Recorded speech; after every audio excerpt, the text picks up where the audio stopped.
Everyone, तो अभी हम डिस्कस करने वाले हैं एचपी पटवारी के 2019 का जो मैथमेटिक्स जो मैथ आया था उसके सेक्शन को। तो हम देखेंगे कैसे क्वेश्चन आए थे, क्या लेवल था, क्या वो इजी है या हार्ड था। ठीक है, पूरी जानकारी देंगे, ए टू जेड आपको सोल्व करके बताएंगे कैसा मैथ के क्वेश्चंस आते हैं। ठीक है, तो जैसा कि सभी लोगों को जो होता है सब्जेक्ट वो मैथमेटिक्स नहीं होता है। कुछ लोग जो होते हैं उनका जो बैकग्राउंड होता है वो मेडिकल या फिर कॉमर्स आर्ट्स होता है। ठीक है, तो कहीं ना कहीं कुछ लोगों का मैथ थोड़ा सा वीक होता है, कहीं ना कहीं फोबिया भी है मैथमेटिक्स का। ठीक, तो अगर वो पटवारी की तैयारी कर रहा है, हिमाचल प्रदेश में जितने कॉम्पिटिटिव एग्ज़ाम हो रहे हैं उसकी तैयारी कर रहा है, तो उसमें मैथमेटिक्स काफ़ी इंपॉर्टेंट सब्जेक्ट है। ठीक है, तो उसके लिए उसको तैयारी करनी पड़ेगी। ठीक है, जैसे कि स्पेशल अगर हम बात करें जो ये एचपी पटवारी है, इसमें भी जो मैथमेटिक्स है वो उसके 25 क्वेश्चंस है। ठीक है, तो ये काफ़ी इंपॉर्टेंट रोल प्ले करता है एचपी पटवारी के एग्ज़ाम में। ठीक है, अगर कोई आप में से मैथमेटिक्स सीखना चाहता है तो उसके लिए हम एक अलग से कोर्स बनाएंगे। अगर आप जीरो से भी स्टार्ट कर रहे हैं तो आपका जो मैथ है हम स्ट्रॉन्ग करेंगे। ठीक है, कम से कम एक 10th लेवल होता है, उस लेवल को अचीव करने में हम आपकी मदद करेंगे। ठीक है, अगर कोई इंटरेस्टेड है तो मैं फ़ोन नंबर कमेंट बॉक्स में पिन कर दूंगा, तो आप उसके ऊपर कमेंट करके हमें बता सकते हैं कि हाँ हमें मैथमेटिक्स सीखना है। उसके लिए हम एक स्पेशल कोर्स बनाएंगे। ठीक है, एक स्पेशल मैथमेटिक्स का कोर्स बनाएंगे जो कि जीरो से हीरो की तरफ लेके जाएगा। ठीक है, अगर आपको मैथ नहीं आता उस कोर्स से क्या करेंगे, आप बिल्कुल बेसिक लेवल से, बिल्कुल जीरो लेवल से स्टार्ट करेंगे और जो कॉम्पिटिटिव एग्ज़ाम के क्वेश्चन जो होते हैं उस लेवल के क्वेश्चन को सोल्व करने का टारगेट सेट करेंगे। ठीक है, तो अगर कोई इंटरेस्टेड है तो जरूर डीएम करे। कम से कम इस कोर्स के अंदर 20 से 30 बच्चे जरूर होने चाहिए। तो हम इसके लिए एक प्रॉपर कोर्स तैयार करेंगे, क्योंकि जो मैथमेटिक्स होता है वो एक काफ़ी कॉम्प्लेक्स सब्जेक्ट बोल सकते हो। इसके लिए आपको बहुत ज़्यादा टाइम देने की ज़रूरत होती है। ऐसा नहीं कि रातों रात मैथमेटिक्स आ जाएगा। ठीक है, बहुत ज़्यादा प्रैक्टिस की ज़रूरत होती है। और अगर कोई सीरियस है तो वो हमें ज़रूर बताए। और हमारी जो फील्ड है वो मैथमेटिक्स की ही फील्ड है, तो हम काफ़ी वाकिफ़ है इस फील्ड से, तो आपको घबराने की ज़रूरत नहीं है। हम बताएंगे कि कैसे मैथमेटिक्स को पढ़ना है और कैसे उसको सोल्व करना है। ठीक है, तो फिलहाल हम मैथमेटिक्स सेक्शन को डिस्कस कर लेते हैं और देखते हैं कि कैसे क्वेश्चंस आए थे। तो वीडियो शुरू करने से पहले चैनल को जरूर सब्सक्राइब कर ले। काफ़ी लोगों ने अभी तक चैनल को सब्सक्राइब नहीं किया है, तो प्लीज़ सब्सक्राइब कर ले। ठीक है, तो चलिए वीडियो को शुरू करते हैं।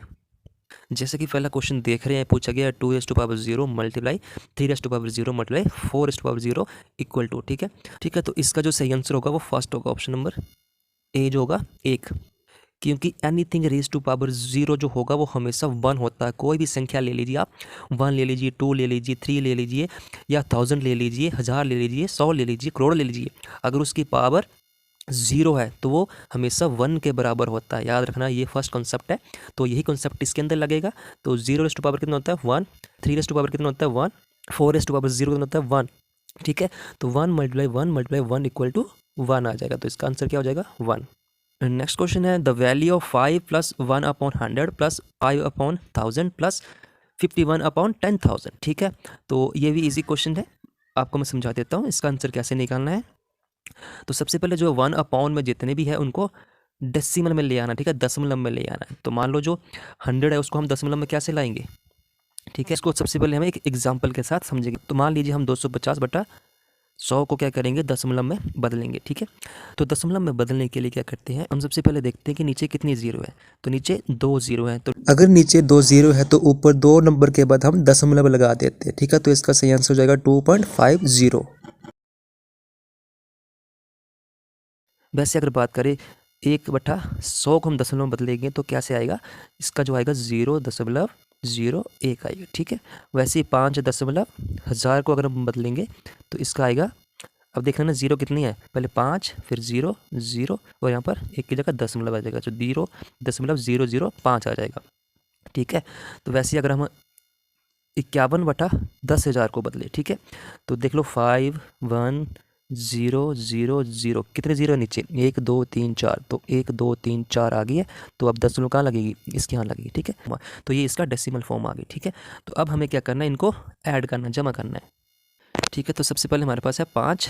ठीक है, उसके बाद है 0.01। ठीक है, तो अगर हम 5 को भी दशमलव में बदले तो हम दशमलव के बाद 0 0 लगा सकते हैं। आपकी मर्जी है, दशमलव के बाद आप कितनी भी 0 लगा सकते हो। ठीक है, कोई फ़र्क नहीं पड़ता है, 5 की वैल्यू 5 ही रहेगी। ठीक है, तो सबसे पहले 1/100 का कितना बना था, तो वो बना था 0.01। ठीक है, वैसे ही 5/1000 का कितना बना था, तो वो बना था 0.005। अब इसको भी 0 लगा सकते, कोई चक्कर नहीं। तो जो 51/10,000 है वो कैसे आएगा, 0.0051, ठीक है। तो जब हम इनको जमा करेंगे तो 0.0011 आ जाएगा, 0.055 क्या आ जाएगा, 0 आ जाएगा, हासिल 1 आ जाएगी। और यहाँ पर 0.110 है, 1 है तो हासिल 1 है तो 2 आ जाएगा, ठीक है। यहाँ पर 0.00 तो यहाँ पर 0 आ जाएगा, 10.5005 तो ये आएगा 5। तो ऑप्शन में देखो कौन सा है, 5.0201। तो कहाँ पर ये, ऑप्शन सी में, ठीक है। तो इसका जो आंसर होगा वो सी होगा। नेक्स्ट पूछा गया, if the sum of 2 consecutive even numbers is 66 then the smaller one is.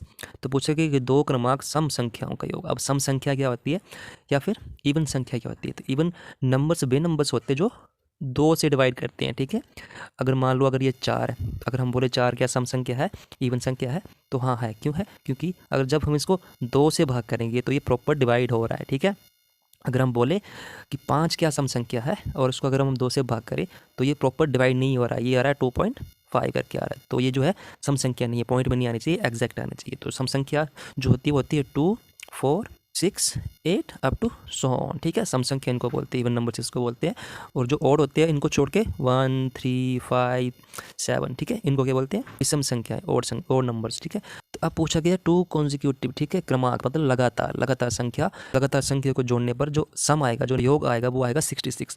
तो अब उसमें पूछा गया कि स्मॉलेस्ट कौन है, उन दोनों नंबर में से स्मॉलेस्ट कौन है। मान लीजिए कि एक नंबर है 2, दूसरा नंबर है 4। जब इनको जमा करेंगे तो इसका सम कितना आना चाहिए, 66 आना चाहिए। और पूछा कि इसमें से जो छोटा नंबर है वो कौन सा है, ठीक है। तो हम चेक करते हैं कौन सा होगा। तो हमें लगातार 2 ऐसी संख्याएं ढूंढनी है जिसका जो सम होगा वो 66 होगा, ठीक है। तो अगर हम 34 और 32 को जमा कर दें तो देखते कितना आता है। तो ये आता है 6 और 6, हाँ ये बन रहा है, ठीक है। और ये कंटिन्यू भी है, लगातार क्रमांक या कंटिन्यू इवन नंबर से भी है। तो पूछा कि सबसे छोटा कौन सा है, तो 32 क्या है, छोटा नंबर। तो ऑप्शन नंबर बी में जाइए, तो बी इसका राइट आंसर हो जाएगा। अभी जिसका मैथमेटिक्स में कंसेप्ट क्लियर नहीं है उनके लिए थोड़ा सा डिफिकल्ट होगा, लेकिन जिनका क्लियर है उनके लिए काफ़ी ईजी क्वेश्चन होंगे, ठीक है। तो घबराना नहीं है, हम आपको सिखाएंगे इसको पूरा A to Z, ठीक है। नेक्स्ट क्वेश्चन है, a man got 10% increases in his salary if his new salary is Rs 1,54,000 then original salary is, ठीक है। तो एक व्यक्ति की जो सैलरी है, जो वेतन है वो 10% उसमें वृद्धि की गई है, ठीक है, वृद्धि हुई है। यदि उसका नया वेतन जो है वो बता दिए 1,54,000 है, तो उसका कुल वेतन कितना है। तो जो ऐसे क्वेश्चन होते हैं उनको हम 100% मान के चलते हैं। तो मान लीजिए जो ओरिजिनल जो उसकी सैलरी थी वो 100% थी और अभी जो है वो 10% इंक्रीज हो गई है। तो 10% इंक्रीज हुई तो 100 में से 10 अगर डालेंगे तो कितना होगा, 110 होगा, ठीक है। 110 की वैल्यू कितनी दी है, 154,000, ठीक है। तो अगर 110 की वैल्यू ये है तो हमें इसमें से फर्स्ट की निकालनी होगी, एक की निकालनी होगी। तो एक की वैल्यू कितनी हो जाएगी, 154,000 बटा 110, ठीक है। अगर हम इसको डिवाइड करें 0 से 0 कैंसिल हो जाएगा और जब 11 से इसको काटेंगे तो ये आ जाएगा 1400, 14,000 आ जाएगा। मतलब जो 1% की वैल्यू है वो है 14,000, ठीक है। तो अगर हम 100% बोले तो 100% कितना हो जाएगा, 1400 में से 100 को मल्टीप्लाई कर देंगे। जब इसको मल्टीप्लाई करेंगे तो कितना आ जाएगा, 140000, ठीक है। तो ये बन जाएगा 1,40,000, ठीक है। तो 1,40,000 कहाँ पर है, ऑप्शन नंबर सी में, ठीक है। तो ऑप्शन नंबर सी इसका राइट आंसर हो जाएगा। नेक्स्ट क्वेश्चन है, find the smallest square number which is exactly divisible by 4, 9 and 10, ठीक है। तो जो ऑप्शन दिए उनमें से हमें बताना है कि जो स्मॉलेस्ट स्क्वायर नंबर होगा, ठीक है, जो स्मॉलेस्ट स्क्वायर नंबर होगा वो डिविजिबल होगा 4, 9, 10 के साथ। तो जो ए ऑप्शन है वो भी एक स्क्वायर नंबर है, बी ऑप्शन वो भी एक स्क्वायर नंबर है, और जो सी ऑप्शन और डी ऑप्शन वो स्क्वायर नंबर नहीं है, ठीक है। अब पूछा गया स्मॉलेस्ट, ठीक है। तो हम चेक करते हैं कि क्या ए और बी जो नंबर है वो क्या वो 4, 9, 10 से डिवाइड हो रहे हैं कि नहीं हो रहे, ठीक है। तो इनमें से अगर स्मॉलेस्ट को देखा जाए सबसे पहले तो स्मॉलेस्ट है हमारे पास बी। तो अगर हम बी को 4 से डिवाइड करें तो वो डिवाइड हो रहा है। वैसे अगर इसको 9 से डिवाइड करें तो जब इसको 9 से डिवाइड करेंगे, ठीक है, तो जब हमने इसको 400 के साथ डिवाइड किया तो ये डिवाइड नहीं हो रहा है, ठीक है। अब हम चेक करते हैं कि 900 क्या 4 से डिवाइड हो जाएगा, क्योंकि 9 से तो ये हो ही जाएगा।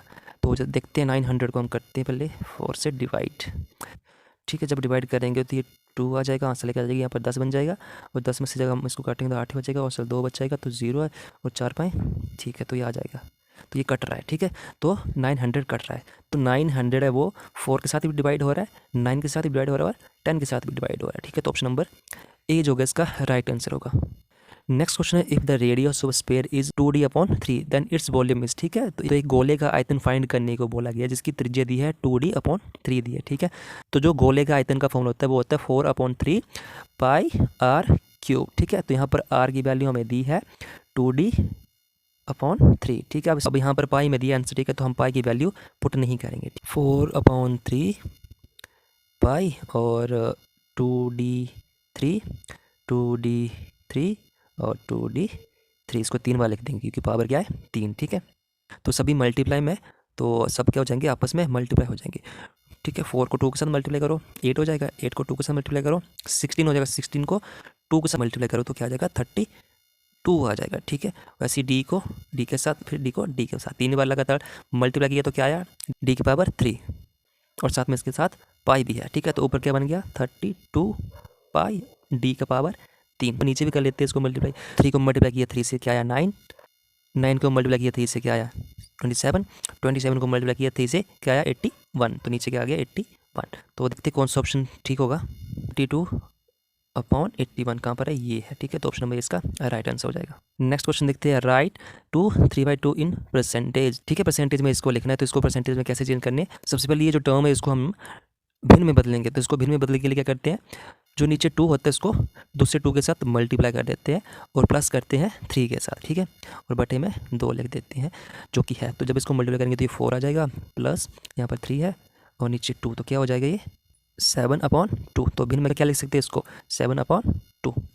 अब 7/2 को बदलेंगे परसेंटेज में, तो परसेंटेज में बदलने के लिए क्या करते हैं इसको 100 के साथ मल्टीप्लाई करते हैं। जब 100 के साथ मल्टीप्लाई करेंगे तो ये इसके साथ ये कट जाएगा, तो ये कितना आ जाएगा 50, ठीक है। तो 7 मल्टीप्लाई बाई 50%। अब इसको हम करेंगे मल्टीप्लाई तो कितना बन जाएगा, ये बन जाएगा 35 और ये 0 और ये परसेंटेज में आ जाएगा तो 350%। तो 350% कहाँ पर है, ऑप्शन नंबर बी में, तो ऑप्शन बी इसका राइट आंसर होगा।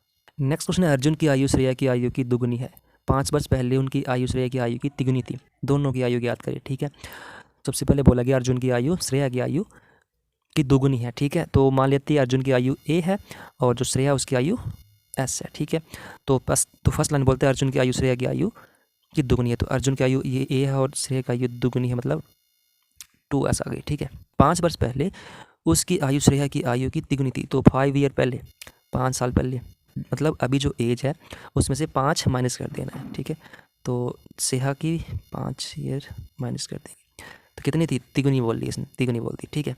अब हम इसको सोल्व करेंगे, तो जो ए है इसको हम लिख देंगे 2s यहाँ से, 2s माइनस 5 बराबर है, इसको अंदर मल्टीप्लाई कर देंगे, इसको अंदर मल्टीप्लाई कर देंगे, तो जब अंदर मल्टीप्लाई करेंगे तो 3s आ जाएगा और माइनस 15 आ जाएगा, ठीक है। अब 5 को हम दूसरी तरफ ले जाएंगे, तो यहाँ पर ये 5 माइनस का दूसरी तरफ जाएगा तो प्लस का हो जाएगा। वैसे 3s को इस तरफ ले आएंगे तो यहाँ पर ये प्लस का है, तो दूसरी तरफ जाएगा तो क्या हो जाएगा माइनस का जाएगा, तो ठीक है। लिखते हैं यहाँ पर 2s माइनस 3s बराबर है, यहाँ पर है हमारे पास -15 और +5 आ जाएगा, ठीक है।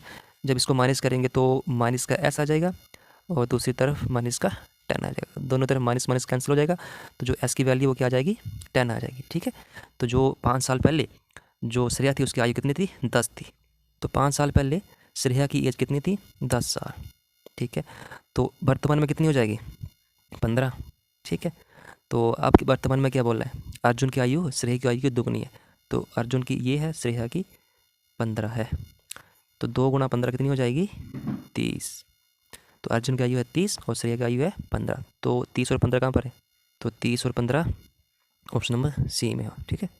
नेक्स्ट क्वेश्चन सिंप्लीफिकेशन का क्वेश्चन है, इसको सिंप्लीफाई करना है। तो इसका जो कॉन्सेप्ट है वो है, जब भाग के ऊपर भाग हो और भाग के नीचे भी भाग हो, मान लो कि भाग के ऊपर भी भाग के नीचे भी भाग, तो इस केस में क्या होता है, जो डिनोमिनेटर होता है, ठीक है, ठीक है, ये जो डिनोमिनेटर इसके साथ मल्टीप्लाई होगा और ये जो डिनोमिनेटर है ऊपर इसके साथ मल्टीप्लाई हो जाएगा, ठीक है। ऐसे करने पर ये क्या आ जाएगा, ऊपर 1 गुणा नीचे से 2 आया 2 और नीचे 1 है और ऊपर से जो 2 आया 2 आ जाएगा, तो ठीक है। इसको सिंप्लीफाई करके ये 1 आ जाएगा। तो इस तरीके से इसको सोल्व करते हैं। वैसे अगर क्वेश्चन में देखें, इसको थोड़ा सा अगर सिंप्लीफाई करके लिख ले तो -7 भाग 21/13, अब डिनोमिनेटर क्या 13, तो ये कहाँ जाएगा ऊपर, ऊपर -7 के साथ मल्टीप्लाई हो जाएगा, ठीक है।